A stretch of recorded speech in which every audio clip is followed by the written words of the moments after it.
humble dungeon master, Dr.JWolfenstein here, and I am here with a lovely cast of characters. Today we are short one character.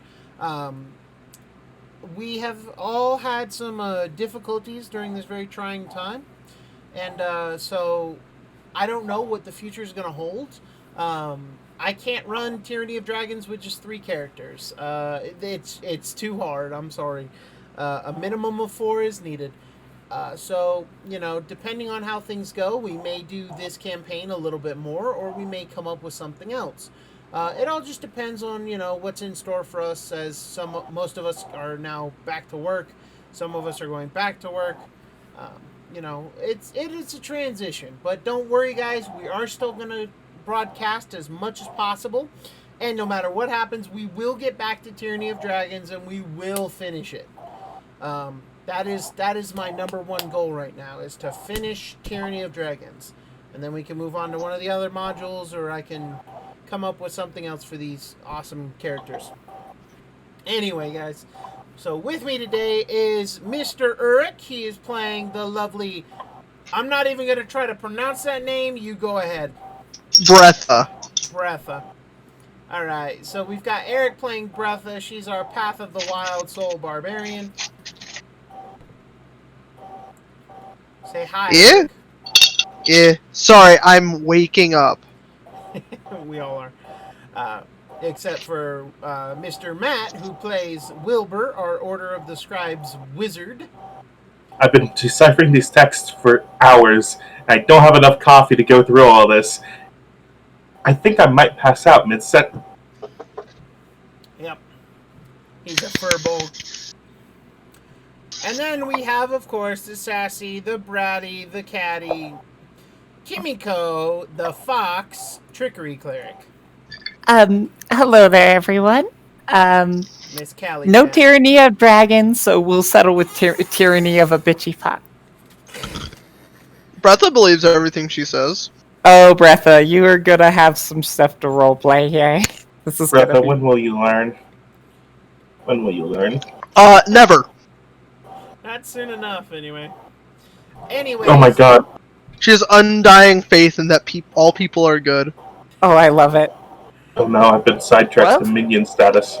Anyway, so, last we left our adventurers, they had just completed clearing out a bunch of goblins inside of an ancient broken down tower, killing a warg as well. They now return to their home tavern, which is Brute's Tavern. Brute, the son of Beast. I remembered his name because I looked it up. Bruce, son of Beast. Okay. Yep, Brute, Brute, the son of Beast, who lost his dog, to the I felt to the dire so rats. bad. And then we fought off some goblins and met a barbarian. Yep, you met a barbarian, Bretha, who apparently kicks a lot of ass with that farmer's scythe of hers. Oh yeah. Cutting through goblins right and left. Getting little gobbers. Anyway, you guys turned in your quest, you were paid, you leveled up, and so now, it's been a evening, that's the word I'm looking for. What are you guys gonna do as you now transitions to morning? So, Kimiko's getting themselves cleaned up and everything. And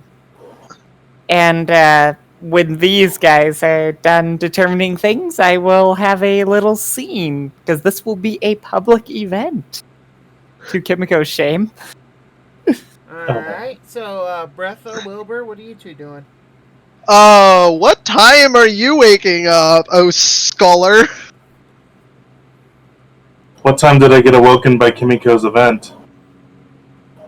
You'd probably wake up at like 9 a.m. normally. I sort of had the usual breakfast scene planned out when this happens. Yeah. Oh, okay. I'll wake up to the event because I think I won't be able to sleep through it no matter what, and they'd make sure of it no matter what. So he doesn't. I don't know who. It's all good. Remember, that's the doesn't point of the character. I know. Oh, Well, Master they're of Dungeons, frustrated what and time tired. is false dawn, the unholy hour when no one should be awake? Yeah. False dawn would be 4 a.m. Actual dawn would be like 5:30. So Breath is probably waking up about 5. Like, when the sky, like, the first ray of sun just, like, cracks. Oh, I do indeed, because that is when I used to be up. You get it for growing up on a farm. Like, you could be in a dark room, and then the sun cracks, and you're like, I have awoken. Yeah, because you gotta go slap them hogs. I fell asleep on my desk, reading a book and So, deciphering like, it. Kimiko is had to anybody else explain awake something. at this hour? I actually will have Kimmy up. At 5 in the Looking morning? like they, which is unusual for them. Kimiko seems to have not made it back to their room.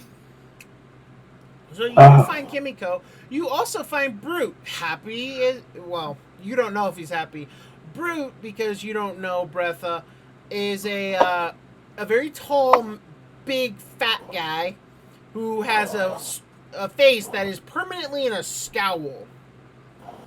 And it's a face you're almost 100% sure that not even his mother loves. Oh, But he just... how was that? He just looks at you. Morning. How tall is Brute? He's as tall as you. He's 6'8"? Mm-hmm. He's a big dude. Yeah. There. Morning, There's Brute. Booth. Like, he's up and chipper. He can sleep at the bar. Wow, Oh. that was Robot City, my friend. Eric, try disconnecting and reconnecting very quick. Yeah, me also with my mind a little. Yep. No worries.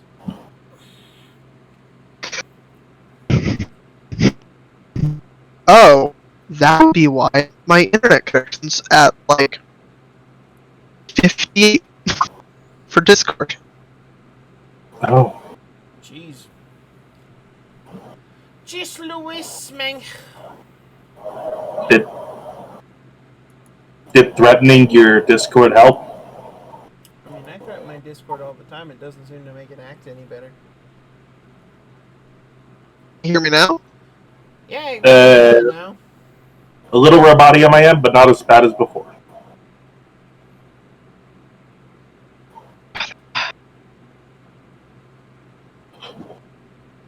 Outbound information. Yeah, Discord and Roll20 don't like each other for whatever reason. No, I'm just like, my internet's dying. Like, They're I'm both watching internet the... Ah.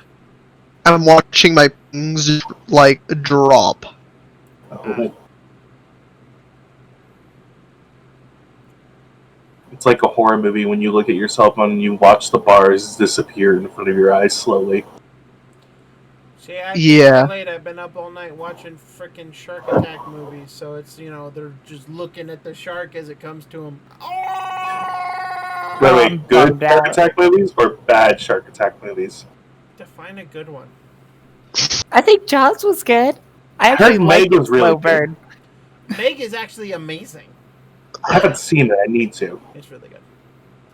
Oh, there goes my internet. It fixed itself. Yeah. Yeah. Hey! No, I'm talking like Mega Shark versus Giant Octopus, and like Oh, the Mega rip-off Shark piece. versus Mecha Shark.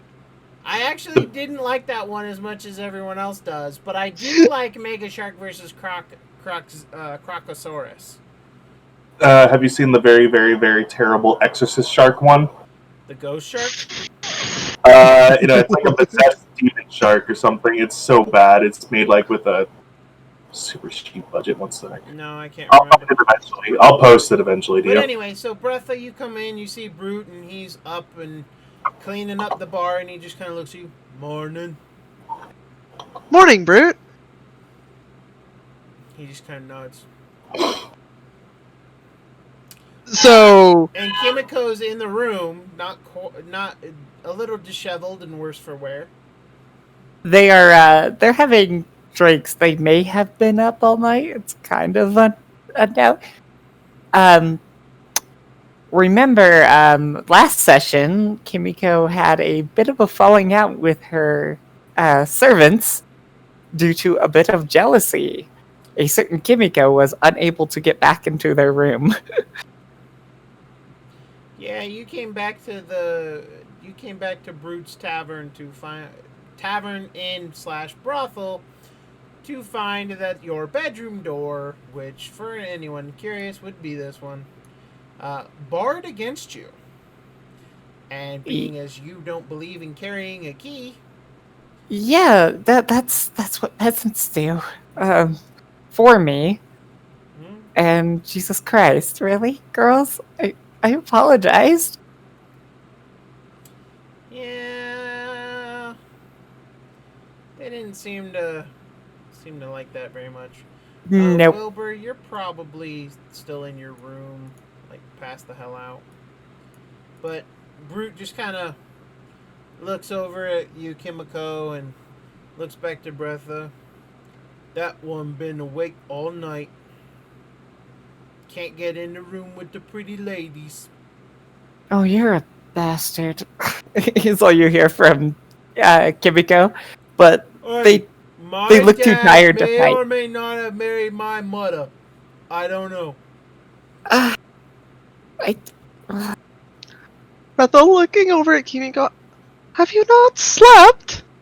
Kimiko looks over and you can tell like their makeup hasn't been done and they've tried to do it themselves and it's not good.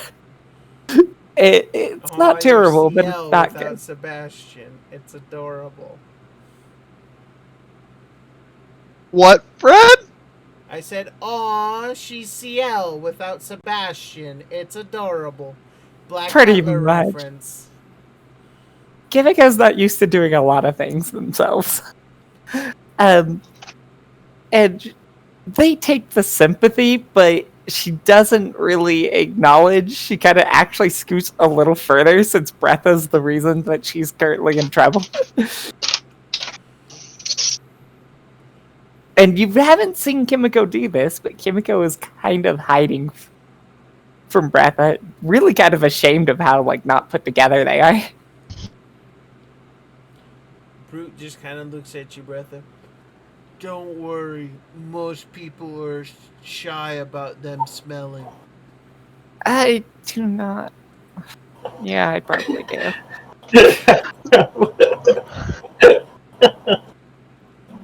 By the way, if you wanted to make a perception check on Brute. No. Which room is Breatha's? So you can either be sharing with Wilbur or you can have this one directly across. I think this one directly across. Okay.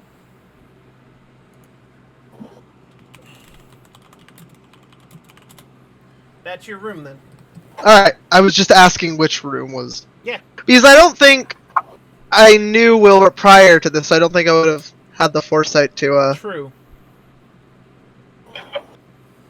So, yeah, that's... You have your own room. 1 sec, I'll be... Oh. Be right back. Alright. Okay. I was gonna say something to Kimiko, so I have to wait. What is that sound, Matt? Nope. Do you hear it now? Not as much. What Okay, was it? That was my fan. It's hot. Geez. Yeah, it's hot here too. Good time to open the window, so it's cool relatively It's outside. not cool outside. Oh, no? No, not for me. So I have the Arctic Air little miniature swamp. His Arctic Air Alistair! Yes, AAA, come to save me again. Oh. Hey, Brent. One question. I'm sorry, something came up real quick. Now that I am level 3, the Kitsune homebrew, I have another tail. Yes, you do. I will keep that. I don't know how to roleplay that. Because I totally forgot they do that at levels. So what I think I'm going to have happen is after their tongue lashing, they'll gain their other tail. Works for me. Anyway, are you back now? Oh yes, sorry, I had to. I had to No worries. make things quieter.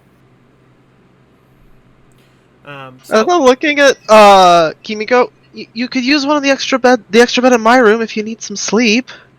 You really should get some. It's good for your health. That's what Mum says. Yeah, Mom.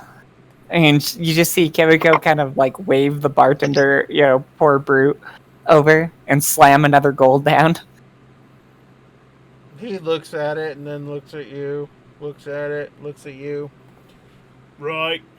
And just picks up another cask of ale and sets it on the counter. Just one-handed, and then just puts another ale in front of you and pockets the gold piece. And you just see Kimiko take a deep drink and then look over at Bretha. She looks genuinely concerned. He kind of eyes her up and down and then just kind of turns back to the drink, not really saying much. And you can just see them slump. And it'll continue like this until the servants are awake and Wilbur's awake. And the patron fills up with some members.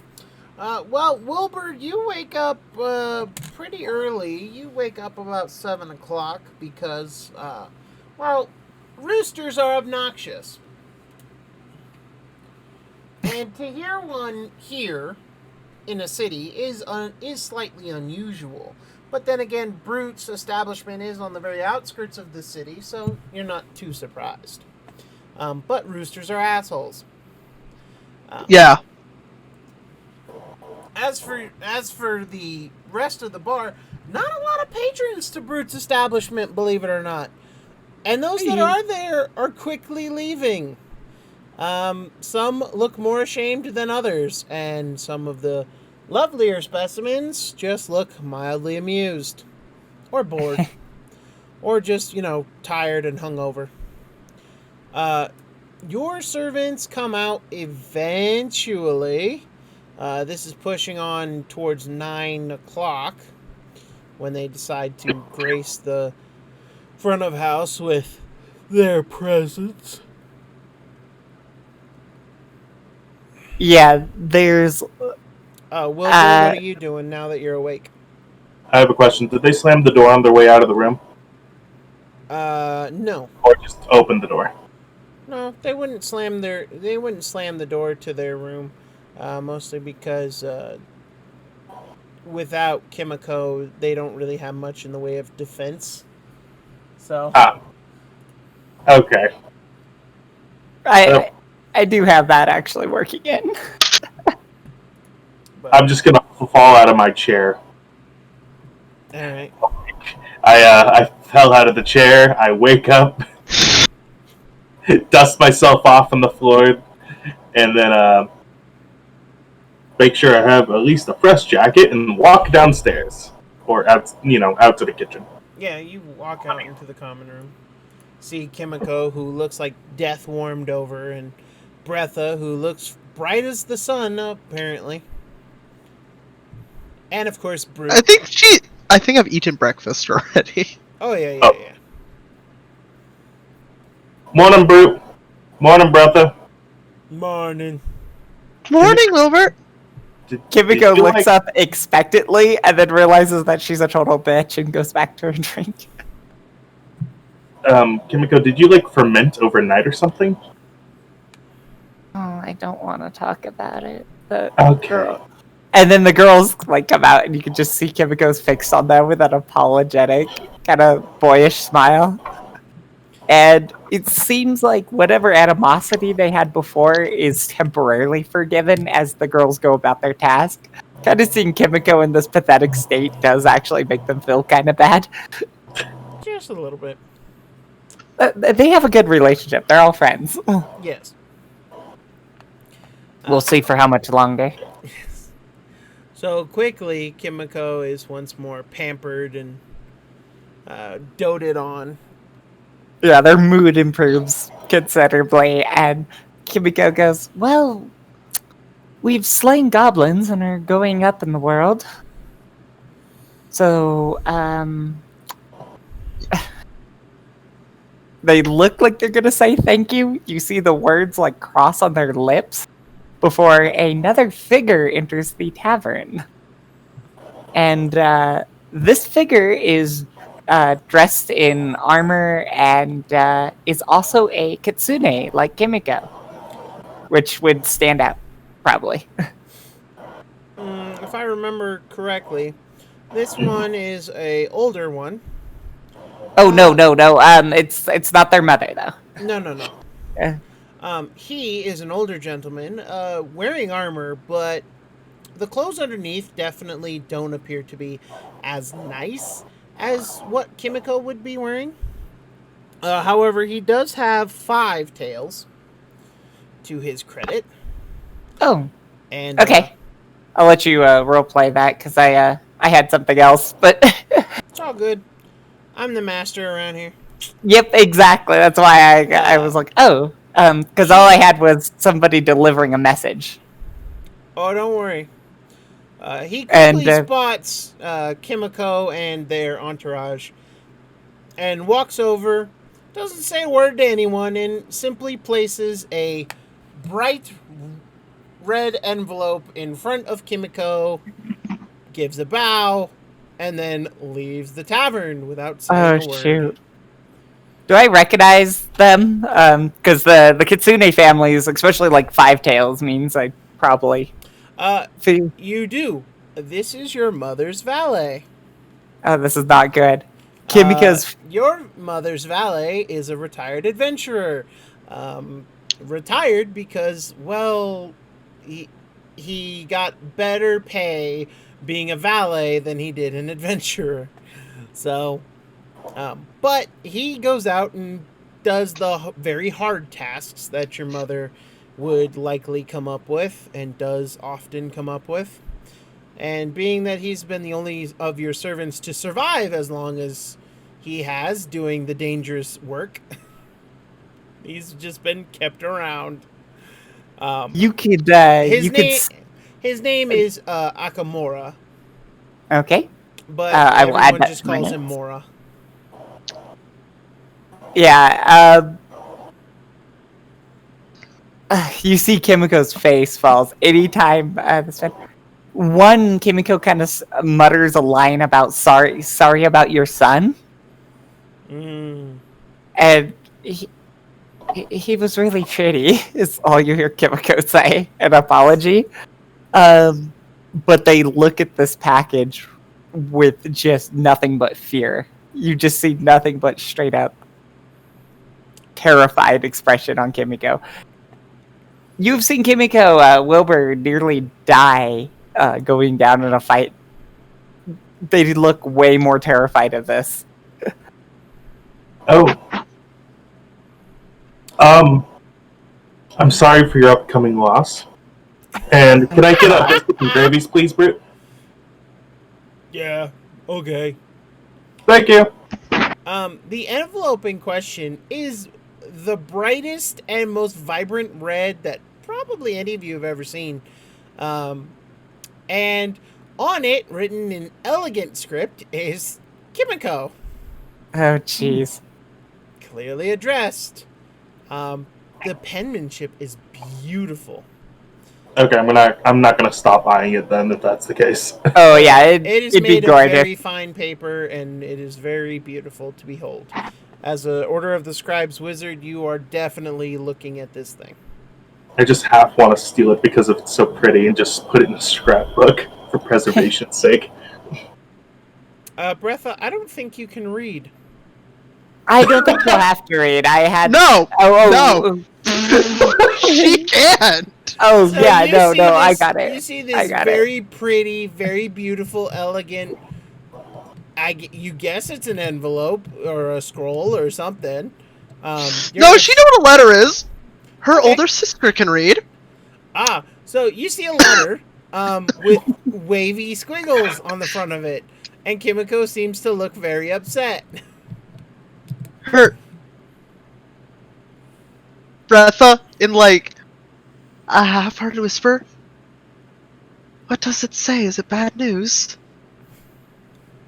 Wait, you can't read? Her? Like, is it just cursive? Like, is it just like cursive fonts, or can you just not read? Wilbur Her? asks Bretha. Her? I Yep. didn't have the her. I never learned, to be honest. Okay, we're gonna get that arranged after this, but okay, continue, Kimiko. Good luck. I have an 8 intelligence. We're gonna spend a while on this. Yeah, you're Don't gonna worry. spend a long fucking time on this. If I can So- train a horse to tap to yes and no, then I can train a pinup girl of death herself from a country farm to read a book. Oh, that's fucking hilarious. I'm sorry. I mean, she speaks halfling. I'm sorry, but like the moment I started the session when Brent reminded me of the site, I immediately thought, oh look, it's the pinup girl of death. Yeah, That's Farm hilarious. girl edition. yeah. Anyway, Right, continue. Kimiko. So this letter is addressed to you and set in front of you. Yeah, you see Kimiko open it hastily, and you actually see the 3 servants kind of have mostly finished doing their makeup for Kimiko, and are all kneeling on the floor, and Kimiko actually sets it up. It's clearly something Kimiko's familiar with, and the image is, they put the letter on the floor, and you can see, when they open it, what looks like a bunch of like foxtails is almost like flowers up, and then you see a figure in the middle of it. You see basically their middle half of their body, and this is what you see because I wrote this all out. A beautiful woman, slightly past the prime of her youth, with a certain timeless appearance that shows up as the item activates. But her features are marred by a very familiar scowl, one almost twisted in a cruel, mocking smile. I.e., it looks a lot like Kimiko. And Kimiko has the voice dripping with venom sounds out lovely and delicate, but it vibrated with a disappointed sound with each word. Child, she practically spat. Kimiko tries to answer the figure, and even though it is a mere illusion, she looks completely terrified, falling to one knee and tail laid low around the body in a ritualistic manner, prostrated in front of everyone. Not one person here has seen the arrogant noble bow, let alone practically grovel. And you hear Kimiko, Lady Hamura, he seems... And the woman's lips purse as she looks around, judging each figure nearby. And the first comment out of their mouth is, surrounded by peasants and whores. One of the servants begins to speak as the woman interrupts. If you open your mouth again, I will have your tails removed and I will strip you of your faith. She says simply, almost factually. Now, child, explain yourself. Kimiko doesn't even look up. Their nose is touching the floor, and you hear them, I am being an ambassador amongst these foreigners. And she's interrupted. Yes, by begging for money and dirtying your hands, adventuring. Well, I am, mother, supposed to rise in rank soon. So you can be respected amongst those who can barely pull themselves out of the mud. You're as worthless as the seed that made you, it seems. Lady Hamura, I promise I won't shame you any further. You just hear Kimiko basically just go full servant mode. It is a cruel enough fate to have you once in my womb, child. So do me no more dishonor by your mere existence. You are to be head of the household. If only in name. So no longer sully it like your bed sheets.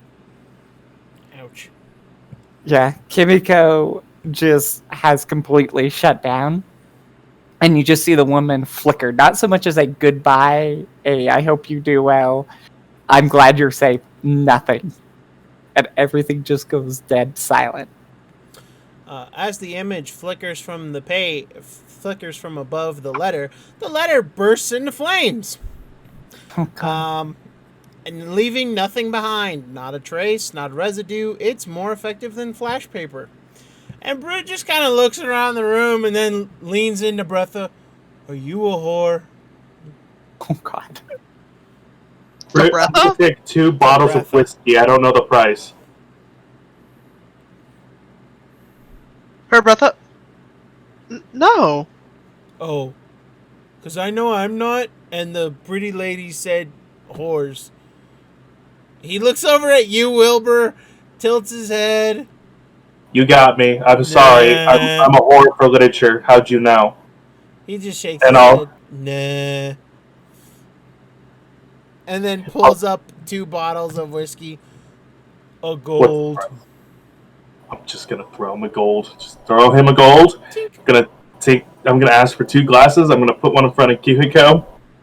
Put one in front of me. Because that literature is gone. Burnt and buried. Oh, wow. Okay, so... I'm gonna slide a glass. Oh, sorry. Oh, go ahead. No. Go ahead. Slide the glass over. Yeah, I'm gonna slide a glass over to you. Slide a bottle over to you. I'm just gonna say this. Your mom's a real bitch.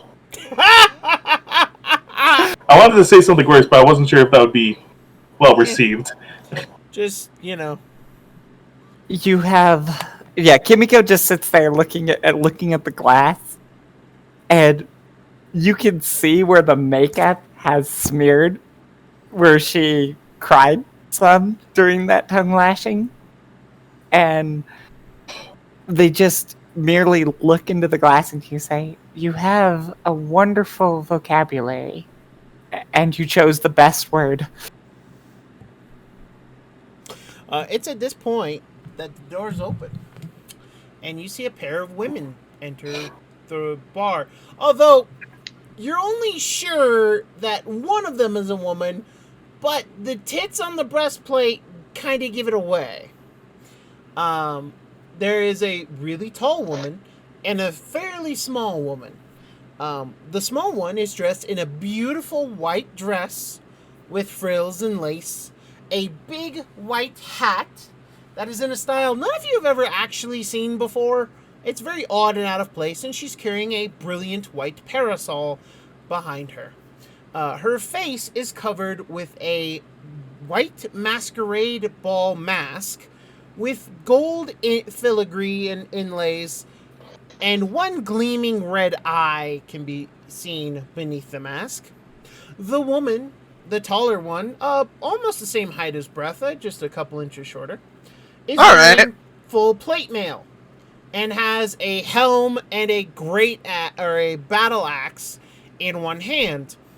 The helm has a pair of horns that kind of hug the sides and go to the front, and it's black and purple, and the chest is very generous, even on plate mail.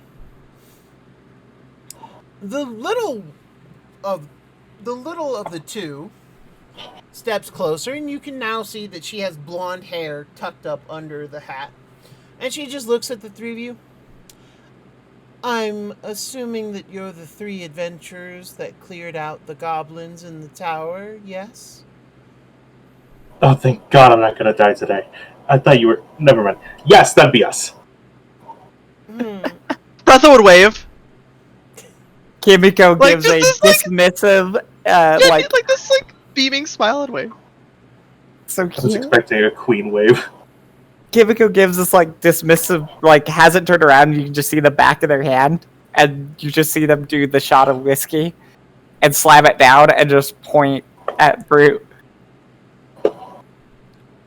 What? I got something on my face? Yeah, she just points at the bottle. Refill. He just picks up the bottle and puts it next to you, and then goes back to cleaning a cup. Yeah. Kimiko looks completely disturbed by that, and one of the servants sighs and pours him a drink. Kimiko doesn't want to touch the bottle. The girl in white just looks at you all. Ah, good. Well, then we can be quick about this. Come along.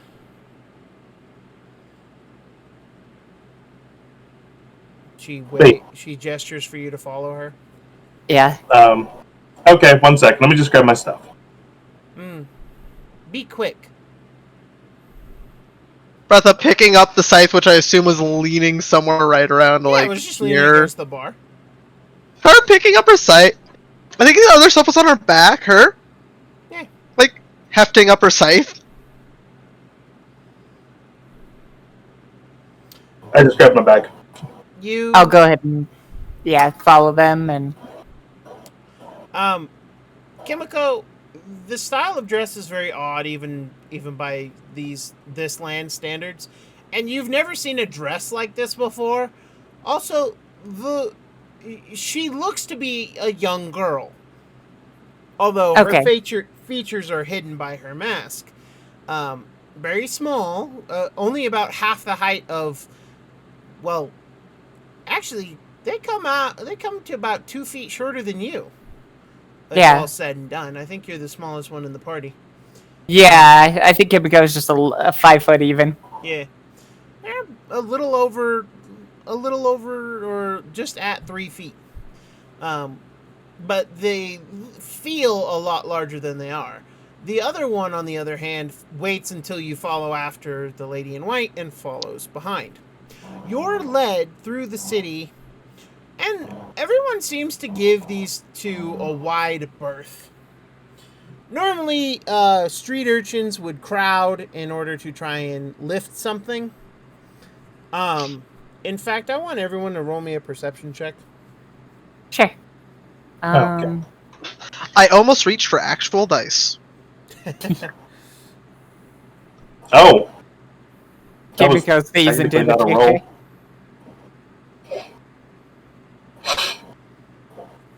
Oh, jeez. So you all watch as a wino reached his hand out towards the lady in white, and then when his hand got within a certain distance, his arm stopped existing. 1 minute he's arm reaching, the next minute there's no arm. Oh, And he stumbles back into an alley screaming bloody murder, and neither the girl in white nor the woman in plate act as if anything has happened. Kind of funny, but Kimiko actually wouldn't really react to that because we just seen what her homeland's like a little bit. Can I roll Arcana? Sure. Oh. No. That would have been really great, but no. You don't think that was a spell? And if it is, damn, do you want to know it? I'm just gonna stay convinced that has to be magic. That has to be. Nothing's that fast. Breatha. Yeah, actually.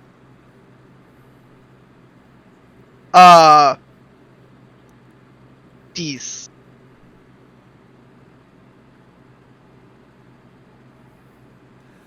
Okay, so as you,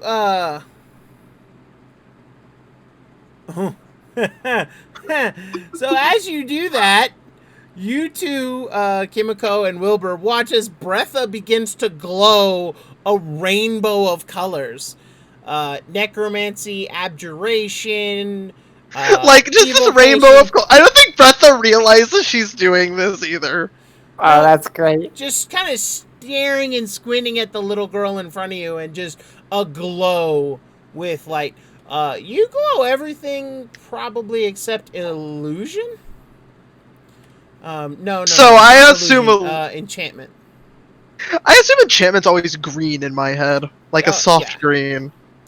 Kimiko is looking at Breatha, and the whiskey bottle that they had in their hand, they look at it and look back up at Breatha and start dumping it out, going... The cartoon wino. I get it. Yep. Well, when you said a wino, I thought you meant Kimiko, but jokes aside. And when the whiskey's empty and they still look back up and you're still, like, lit up. Like a fucking Christmas tree. Yeah. he just kind of puts his hands, folds his hands and goes, just quiet for a moment. It's like, how do you feel if I offered you a job, Bretha? Her turning, the glowing stopping. Huh? Yeah, it stops after a minute. You'd make a wonderful nightlight.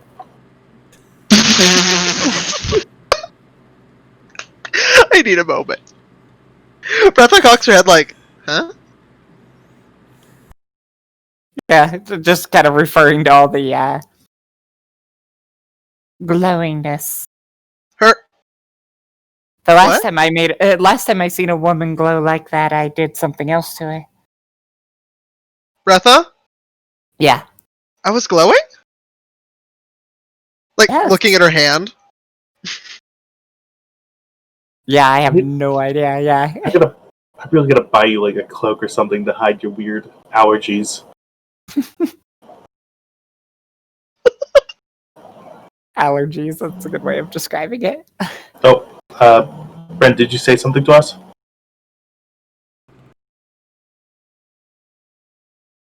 Now I I can can hear hear you now. Okay. So Bretha was like, I was glowing. The woman in plate nods. Yes, it was disconcerting. Now will you please move faster? We can't keep the master waiting. And Breatha, she like I think shoos Breatha was doing this while she was walking.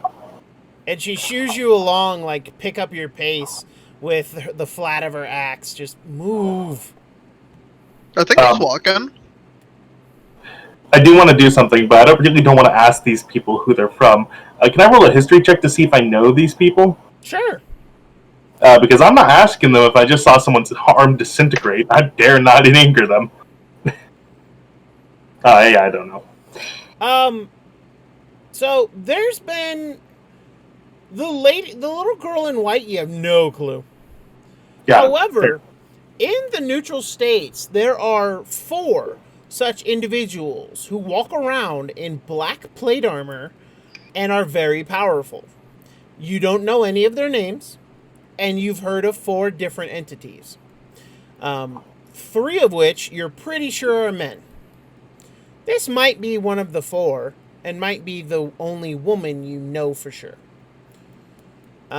They are very famous, or infamous, as the case may be. 2 of them are mass murderers. Okay. One of those 2 leads a mercenary company that is notorious for killing its clients as well as the client's enemies. One is an adventurer, and the other So that you're not narrows it quite down? sure of. Okay, so I'm liking my 2 out of 3 odds. I'll take mystery or adventurer.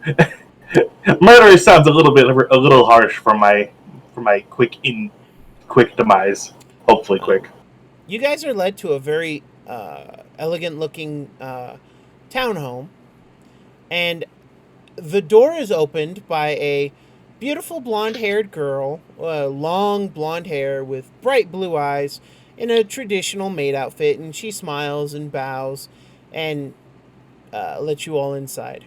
You're then taken to a set of wooden double doors on the first floor, and the 2 women stop outside the doors and open them and gesture for you to enter. Okay. Kimiko Breatha gives went one ahead look. Oh, yeah, I'll head in. Gives one look at the maid, then gives one look at Bretha, one look at the maid, then one look at Bretha, and just gets a grin. Bretha, what do you do? I need to roll to see if she noticed this. Sure. Roll a perception check.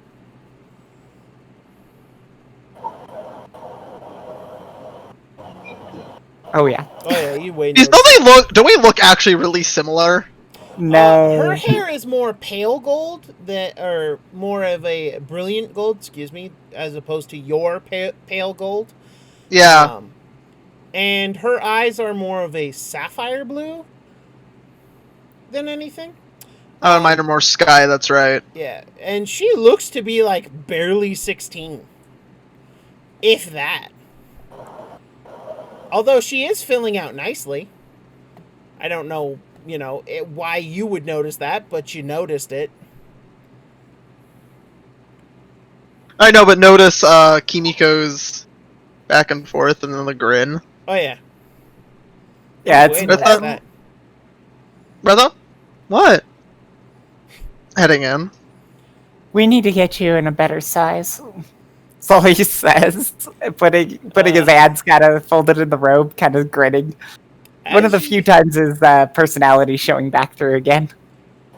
As you all enter the room, you see a man with a long black tail made of chitinous stuff, a set of crystal glasses perched on his nose, long pointed ears, spiky black hair, and wearing an orange ensemble that may be, could be noble's attire.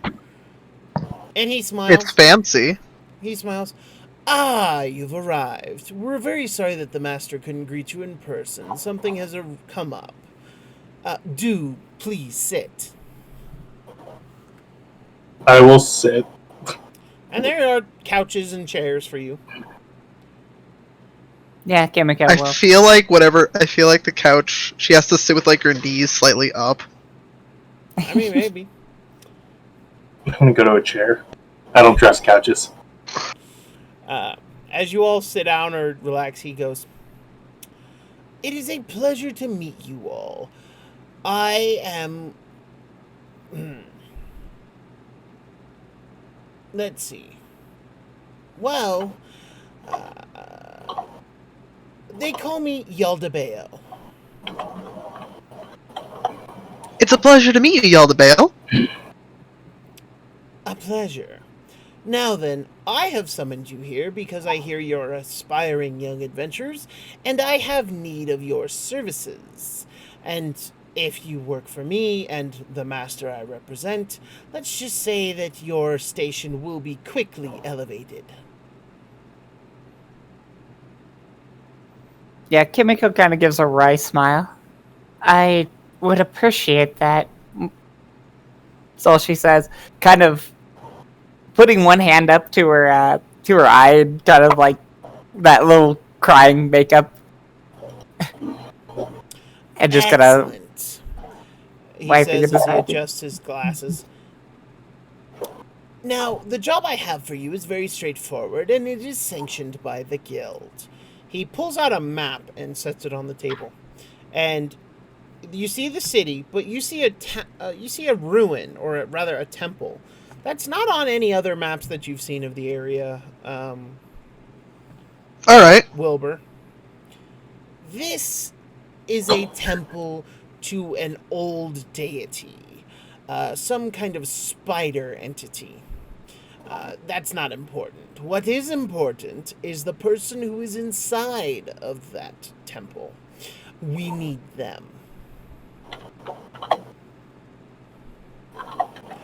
I don't know what kind of shape they're in, nor do I know if they're alive or well, but if they're dead, well, bring back the bones. Death is nothing but a minor inconvenience for our master.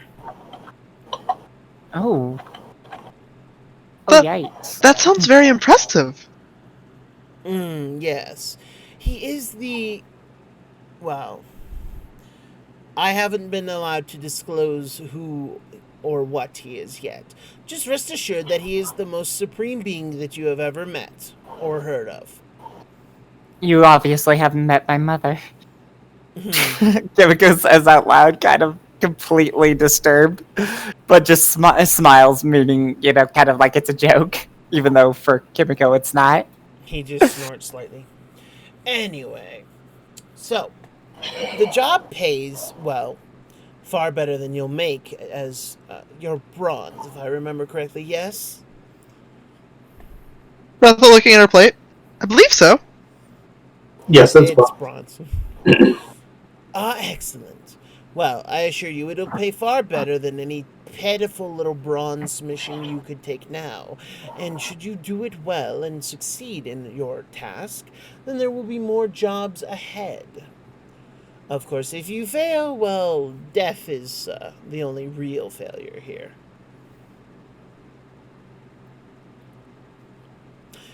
So, do we have a deal?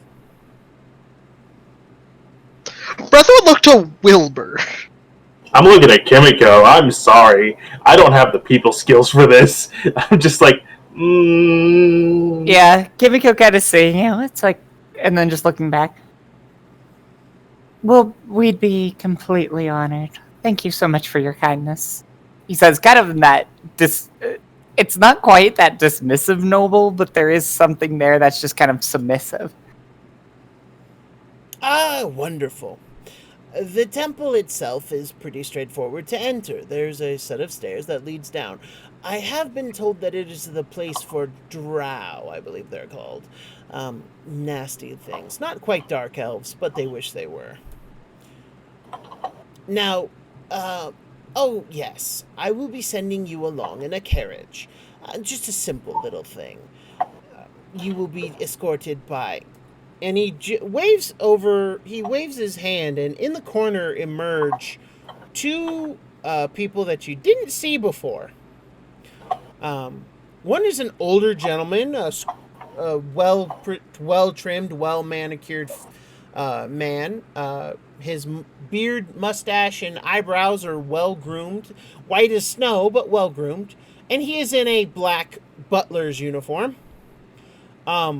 Except his eyes are glazed over with white. But he looks like he can still see you just fine. And then standing next to him is a woman with glasses and long black hair done up in a very tight bun, wearing a maid's outfit. Except her maid's outfit has a green apron and has a green little lace cap in front of the bun. And she just adjusts her glasses, and they both give you respectable bows and curtsies. This is Zebes and Omega. They will be taking you to the location in the carriage. Should you need to, carry any bones in a coffin or the like, they will be doing the heavy lifting. But they won't do your fighting for you. They're not for fighting. No, Kimiko looking at the, actually both of them kind of with a raised eyebrow, and then another that wry smile that she was giving Breath earlier. And then just, no, I suppose not. Probably more lovers than fighters. I mean, with respect, of course. Kimiko says kind of dismissively. You see Yaldabaoth just kind of shrug. I wouldn't know about that, although, never mind. That's private business. Anyway, should you do this job well, my master will have other jobs for you in the future, and you can probably look forward to being his personal adventurers. Of course, if you prefer not to, then we'll just keep you on a as-hired basis. I feel like my character's about to have a midlife crisis attack because I just remembered something. Oh, yeah? You didn't post this job at all to the guild yet, have you? Well, yes, but we asked them not to post it yet. Why? What ranking did they put it under? We told them what rank to put it. Why? Because if we go under the wrong rank, we will die. Don't worry. The guild's proprieties are intact. Okay, good. As long as my head isn't on a platter next time I visit the office. Oh, no, It's no, all no, right. no, no, no. Your head likely wouldn't even exist anymore. It'd probably burn up. It's alright, Wilbur. Or melt, depending on if they're feeling particularly cruel when they gave you those plates. Yeah, looking back over, it'll be alright. I won't let you die. Not before me. You just heard him say. My character's literally like frozen in place. Like, like hand up, like finger crooked, like about to like mid question, it's just like Yes. nothing. Oh, good. I'm so glad we worked that out. Now, make sure you get this job done as quickly as possible. There's no time constraint, being that our master is the most supreme being in the world, so he doesn't. Time is not a relative factor here, though the quicker the better. Now remember, you're going to convince this person to come and join my master willingly. You're also going to remind him of a certain debt he owes to a sorcerer king. Think you can do that? Yeah. Wilbur and Kimiko can go ahead and roll me a history check. Sorry, Bretha. That's fine. I posted something in the in-game chat. No worries. Okay. I gotta go right after this roll. Yeah. Yeah, no worries. 15. Okay, give me the details later. Bye. No worries. So, Kimiko, you've heard of the Sorcerer King. He is the ruler of the Empire of Blood. All right. Get to Empire of Blood. All right. Specifically, the Sorcerer King. Got it. Yeah, he is the ruler of the Empire of Blood, and he is, wow. From what you know of the Empire of Blood, which is not substantial, but you do know that it is very powerful, and it is very scary. Yeah, very powerful and militant. The backstory I have with that so far is that because I'm from a small foreign nation, Yes. They've been keeping an eye on the Empire of Blood just because they seem to be more conqueror focused. Yes, very much so. So yeah, it's been more of like a military, like kind of keeping an eye out. Bretha, you live in the Free States, so you don't really care about politics. So I don't.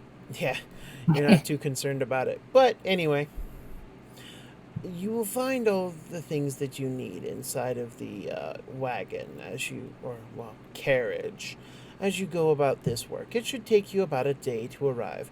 Don't worry, there won't be any unnecessary stops along the way. Should you do this well, there will be a bonus in it for you. And if you hurt or kill this individual that we are looking to obtain, that would be looked on with disfavor.